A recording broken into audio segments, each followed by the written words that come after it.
Bonjour à tous, ravi de vous retrouver dans Smart Job, votre rendez-vous emploi RH Management, débat, analyse, expertise et vos rubriques habituelles évidemment. Bien dans son job, on parle aujourd'hui de ces entreprises en croissance. Alors on peut les appeler les start-up. Comment on vit et comment on grandit dans ce genre d'entreprise? On va en parler avec Clara Lévy-Leparquier. Elle est dirigeante de MTH Coaching, elle est notre invitée. Le cercle RH, les métiers hospitaliers, on en a beaucoup parlé sur ce plateau. Comment redonner envie, comment raviver la flamme, comment aller travailler à l'hôpital alors qu'il y a beaucoup aujourd'hui d'infirmières et de personnel soignant qui quittent l'hôpital. On fera le point avec Rodolphe Soulier, les responsables pôle RH à la Fédération hospitalière française, et puis avec Juliette Beaufort, directrice commerciale chez Indeed France, avec un partenariat intéressant justement pour recruter au sein de l'hôpital. Et on terminera avec le livre de Smart Job. Adeline Pérez écrit ce livre qui est passionnant, Manager toxique, mode d'emploi, à la fois très riche, très instructif et puis très bien édité. D'ailleurs, elle sera notre invitée à la fin de l'émission. Voilà le programme. Tout de suite, c'est bien dans son job.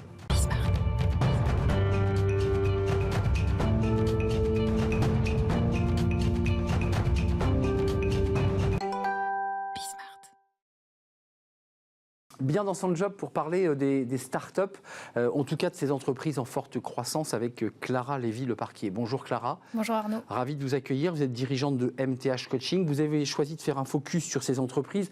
Non pas qu'on n'en parle pas beaucoup, on en parle beaucoup de ces startups, mais de vous intéresser à la manière dont évoluent ces salariés dans ce type d'environnement d'entreprise en croissance. Oui, et en particulier dans cette période d'accélération qui a des impacts à la fois positifs et moins positifs pour les salariés et les managers.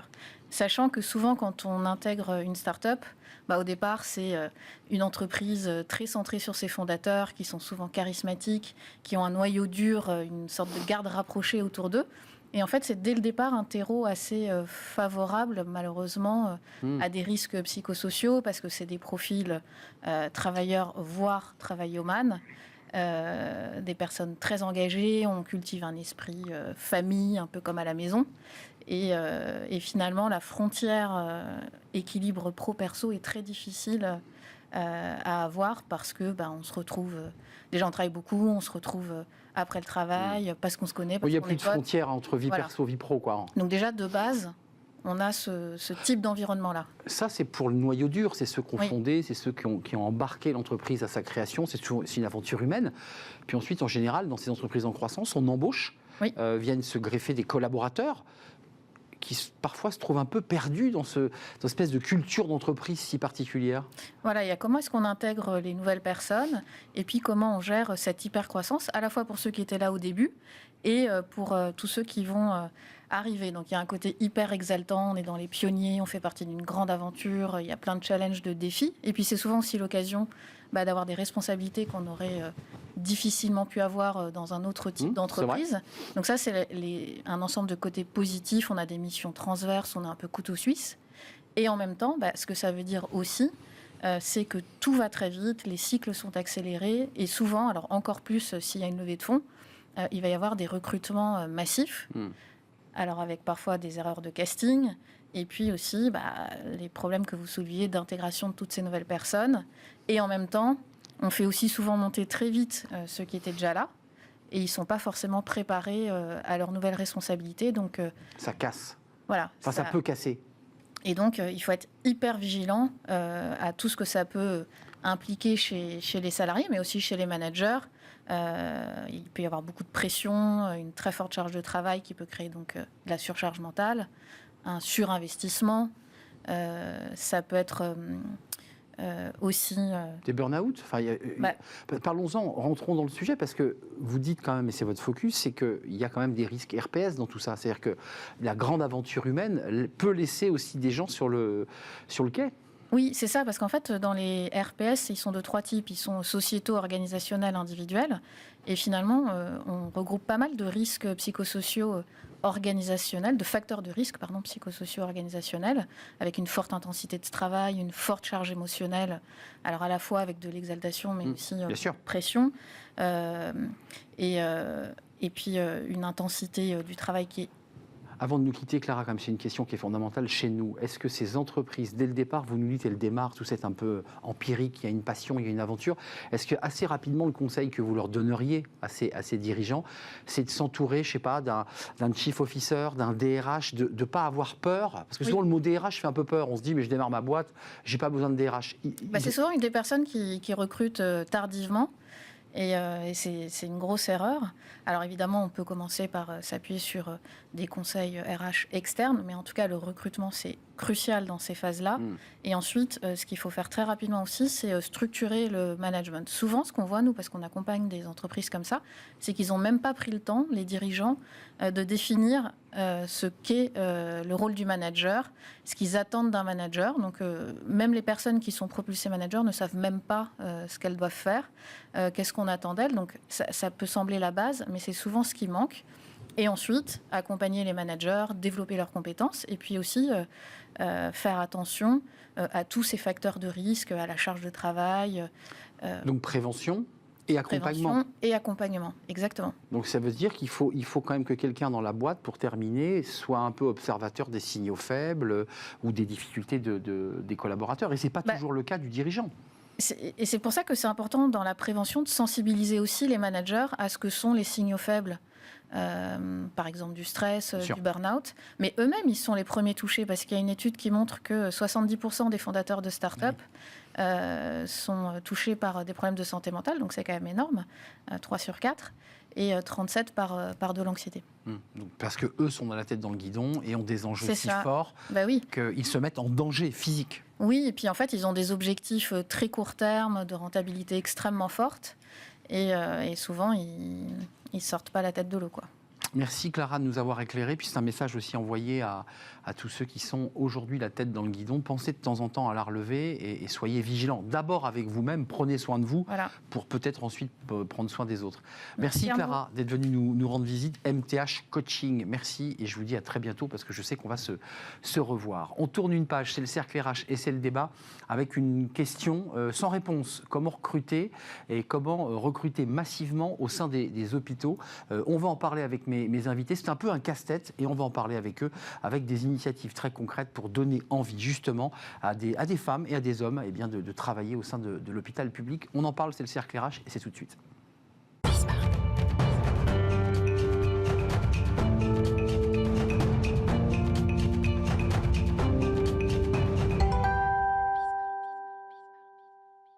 Le cercle RH pour débattre et pour parler de la situation à l'hôpital. Tension sur les recrutements au sein de l'hôpital public. On en parle depuis presque 3 ans maintenant et ça dure avec une fuite des infirmières qui quittent. Alors certaines sont repassées en intérim, des médecins aussi, on en parlera parce que le système a été officiellement arrêté depuis 1 an. Comment faire pour redonner envie aux infirmières et à tous ceux qui veulent aller travailler à l'hôpital, de reprendre le chemin de l'hôpital pour y trouver et pour mettre du sens à leur vie parce que c'est un très beau métier, faut-il le rappeler. On en parle avec vous. Juliette Beaufour, ravie de vous accueillir, directrice commerciale du secteur public chez Indeed France qui vient régulièrement sur notre plateau. Et on va revenir avec vous et avec Rodolphe Soulier, qui est notre deuxième invité, responsable pôle RH à la Fédération hospitalière française, sur ce partenariat, mettre de la technologie et une réflexion autour du recrutement pour accélérer les recrutements. Est-ce que je résume bien l'idée qui est née entre vous et qui est sortie de terre, puisqu'en mai dernier, vous avez lancé une initiative en ce genre? C'était ça l'idée ? Alors l'idée peut-être, c'était effectivement de donner de l'ampleur, déjà, parce que le sujet est d'ampleur. Et donc l'enjeu, c'est de faire en sorte qu'on utilise toutes les capacités pour faire connaître les métiers hospitaliers et pour faire connaître l'offre d'emploi hospitalière. Il y a beaucoup d'enjeux sur cette dimension-là.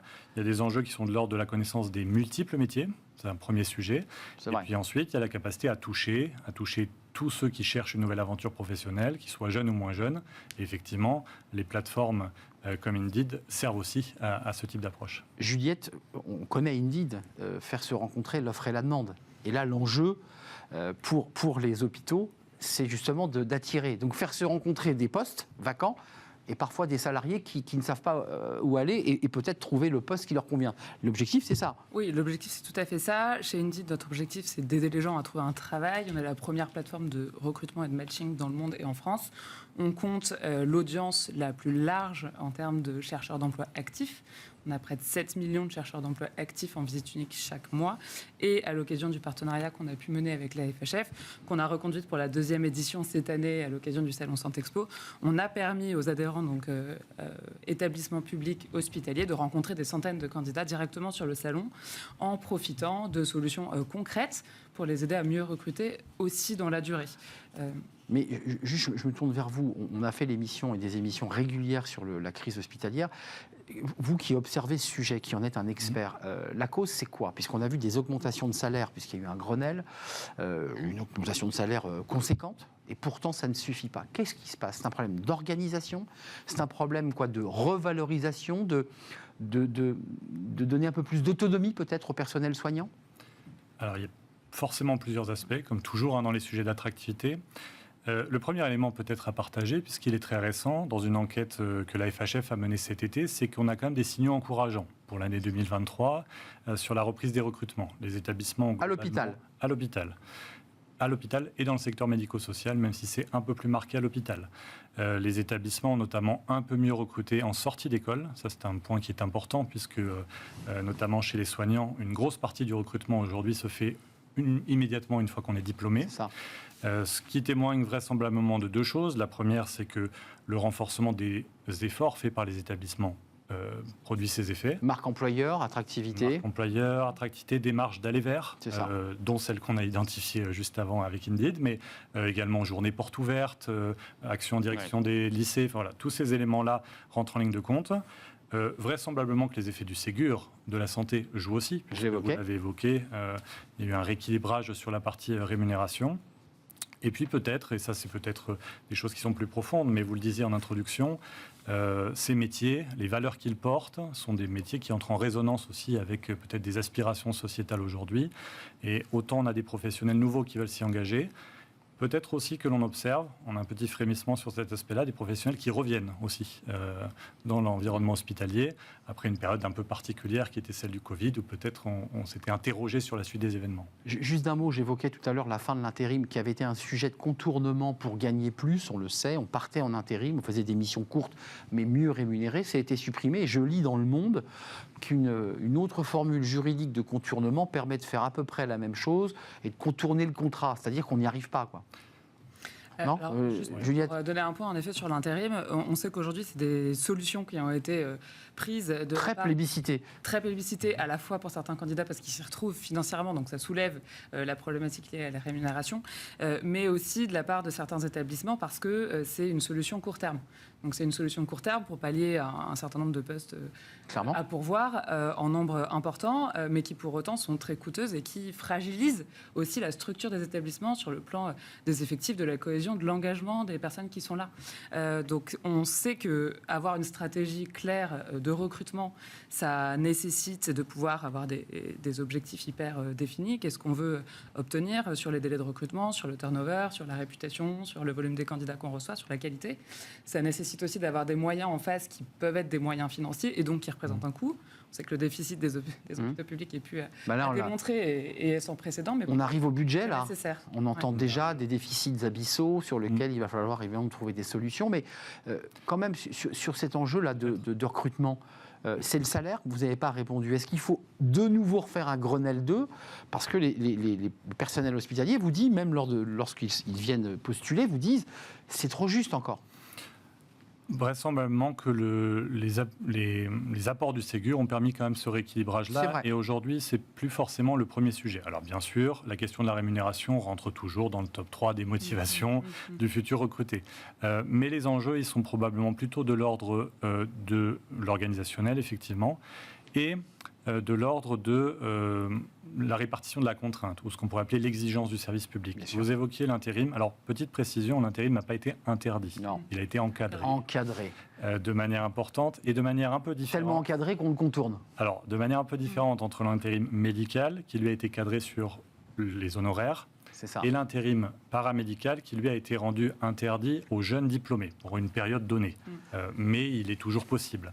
Ce que les gens recherchent dans l'intérim, vous avez... C'est le motif 2 pour faire un peu... Alors, le motif 2, voilà, c'est pour les médecins. Non, mais voilà. Ça ne concerne que les médecins. Je le précise. C'est important parce que, pour le coup, voilà, c'est des raisons médecins qui vont plutôt passer par le motif 2 pour gagner plus. Alors, on pourrait en parler longtemps pour le coup, parce que c'est un sujet assez technique, mais vous avez raison, cette question de l'intérim, elle peut être en tout cas révélatrice de quelque chose. Elle est révélatrice, certes, du sujet de la rémunération, mais surtout du fait d'échapper aux contraintes. C'est ça. Parce que quand on est en intérim, on ne fait pas de garde, on ne fait pas d'astreinte, on travaille quand on souhaite travailler. Donc c'est bien le cadre de vie, l'organisation de l'hôpital qui est très contraignant, 365 jours sur 60 jours et nuits pour accueillir les malades. Juste un signal fort finalement d'attractivité. Ça me semble clair, oui. Ouais. Mais Juliette, les personnes qui se sont présentées, parce qu'ils ont été très nombreuses, il y avait 1000 recrutements en mai dernier à faire dans votre rencontre, faire en sorte que les candidats puissent venir s'exprimer, présenter leur profil et savoir si ça matchait. Est-ce qu'on avait des reconversions? Parce qu'on parle beaucoup d'infirmières ou de personnel soignant qui quittent l'école et qui vont rentrer dans l'hôpital, mais j'ai le sentiment qu'il y a des deuxièmes parties de carrière où on se dit, tiens, après tout, j'irai bien à l'hôpital. Est-ce que ça progresse, ça? La reconversion fait toujours partie d'une portion des candidats qui se présentent à des postes. Et donc ça, c'est tout l'enjeu de la part des employeurs, c'est de pouvoir considérer aussi ces candidats-là qui peuvent, sur le papier, ne pas forcément avoir ou l'expérience ou l'intégralité des diplômes requis. Et donc après, se pose le sujet. Mais des compétences. Mais pour autant, des compétences. Ce qu'on a proposé dans ce cadre-là, c'était aussi de pouvoir proposer aux employeurs de rencontrer les candidats avant même d'avoir une présélection sur le CV, de leur permettre de se servir d'une technologie qui automatise une partie du process de recrutement, donc, dont fait partie la présélection sur certains critères, mais aussi l'organisation des entretiens, les rappels, etc., et de se concentrer réellement sur la rencontre avec la personne. Aujourd'hui, on sait que le CV, c'est un critère de sélection dans beaucoup de cas et le premier critère dans la majorité des cas. Or, on gagne un temps important lorsqu'on rencontre d'abord la personne, et on sait que la rencontre, généralement, nous permet d'élargir son vivier de candidats. On a un certain nombre d'employeurs qui ont recruté des candidats dans ce cadre-là, qui nous disent je ne l'aurais pas vu si je l'avais sélectionné sur CV, et pour autant je l'ai recruté dans mes effectifs. J'aurais même pas pris en entretien. Donc aujourd'hui, c'est personne en conversion. On élargit le champ des possibles. Il faut essayer de trouver de nouvelles méthodes pour élargir le vivier potentiel et donc de se dire peut-être que l'entretien, peut-être que le CV est un critère de sélection, mais qui peut arriver après, ou alors en tout cas de manière plus automatisée. Comme ça peut se faire dans d'autres secteurs où effectivement on va recruter sur la compétence et les soft skills ou la motivation et pas sur le CV. Juste Rodolphe, on en est où? Parce que le bilan, vous l'avez tiré, j'imagine que vous avez fait un bilan de ce qui s'est passé en mai dernier sur cette rencontre. Au final, combien de personnes ont été embauchées sur les 1000 postes qu'il y avait à pourvoir? Alors, j'allais dire, la réponse, elle est presque nous, dans le suivi qu'on en a, au-delà des 1000 postes en tant que tel. Oui, parce qu'on cherche plus de 1000 postes. Bien sûr, les 1000 postes, c'était ce qui est déjà pas mal, mais qui était dans le cadre de cet événement-là. D'ailleurs, au total, on a combien de postes à pourvoir là, dans l'hôpital public aujourd'hui? Aujourd'hui, à l'issue de l'enquête qu'on a fait cet été, donc c'est-à-dire à l'issue de l'année 2023, on considère qu'il y a encore à peu près 3% des postes infirmiers vacants. 3%. 3%. Alors, il faut le rapprocher au nombre de postes d'infirmiers que l'on a. Et on a un peu moins de postes vacants au niveau aide-soignant. On doit être à peu près à 2,4. En nombre, ça fait quoi? 3% du volume? Il faut le rapprocher à peu près sur la partie aide-soignante. Alors, avec une précision importante, c'est que le nombre d'infirmiers est plus important dans les hôpitaux et le nombre d'aides-soignants est plus important proportionnellement dans les établissements médico-sociaux. Bien sûr. Et ce sont les deux premières cohortes hospitalières au global. Et les infirmiers, on est sur au-delà de 250 000 personnes. Donc l'ordre de grandeur, il est à peu près celui-là. Et les aides-soignants, c'est un peu plus de 220 000. Donc le nombre de postes vacants, il faut rapporter à ces éléments. Oui, c'est encore plus impressionnant quand vous donnez le chiffre numériquement, hors pourcentage. 250 000, 220 000 ou 210 000, presque plus de 400 000 collaborateurs à pourvoir dans le secteur.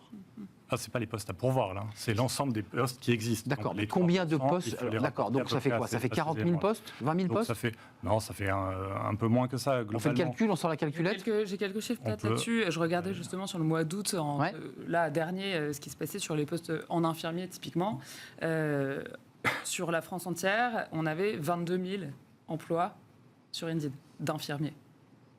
Donc, en fait, la concurrence, elle est à ce niveau-là. Parce qu'en fait, quand on regarde les candidats, le vivier de candidats potentiels, il existe.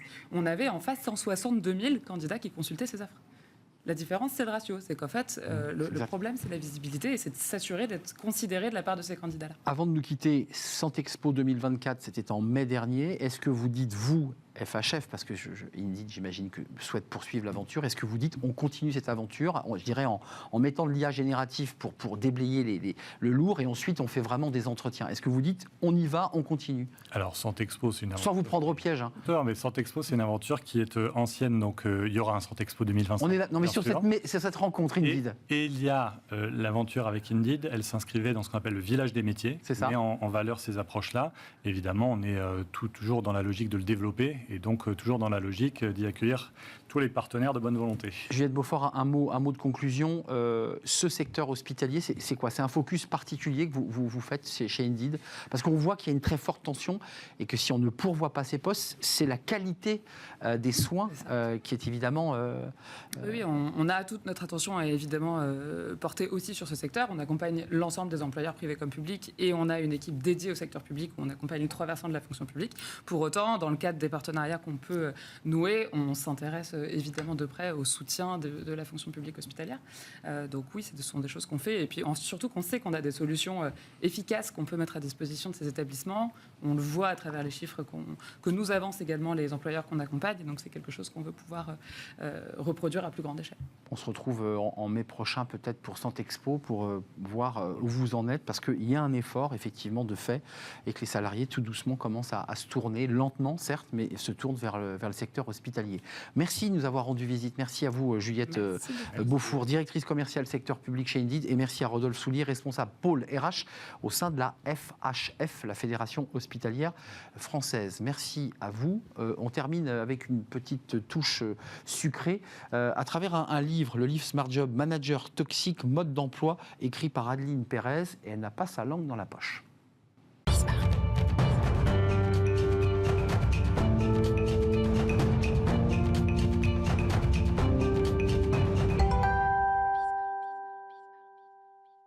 Le livre de Smart Job, avez-vous eu à subir un manager, une manageuse toxique? Peut-être. Un livre vous éclaire sur ce sujet, Manager toxique, avec un S, mode d'emploi, les clés pour les apprivoiser. Ça sort chez Hachette et c'est écrit par Adeline Pérez. Bonjour Adeline. Bonjour. Très heureux de vous accueillir. Alors, ce livre est très riche, très documenté, extrêmement bien mis en page, ce qui fait qu'on rentre dedans. Vous êtes quelqu'un, alors... Et on sourit, parce que les illustrations et les bulles sont assez drôles. On va aussi sourire avec vous, parce que vous ne vous contentez pas d'écrire. Vous faites aussi quelques petites vidéos, je voudrais qu'on les voit. Parce que ça vous illustre bien. Regardez. Ouais, oui, c'est pour dire que je vais pas pouvoir venir au bureau aujourd'hui. Pourquoi? T'es malade? Faut un arrêt maladie, hein? Non, c'est pas que je suis malade. Et si c'est encore ta grand-mère qui est décédée? Non, tout va bien en fait. Bah c'est quoi alors? Je sais pas si t'es prête. Tu sais que tu peux tout me dire, hein, je suis RH. J'ai mon chat sur les genoux. Oh merde. Ah oui, c'est la règle universelle, tu peux pas bouger. Désolée. Alors là, on fait un petit pas de côté, vous vous faites encore rire, parce que c'est assez drôle, c'est le petit pas de côté, là. C'est pas une manageuse toxique, là, qui est en ligne. La RH, elle est cool. Elle est cool, elle comprend la règle universelle. Quand il y a un chat sur les genoux, on bouge pas, c'est tout. Bah, enfin, tout le monde le sait, ce truc. Mais bien sûr. Enfin, c'est une base du travail. Moi, régulièrement, je ne viens pas faire mes émissions, parce que j'ai mon chat sur les genoux.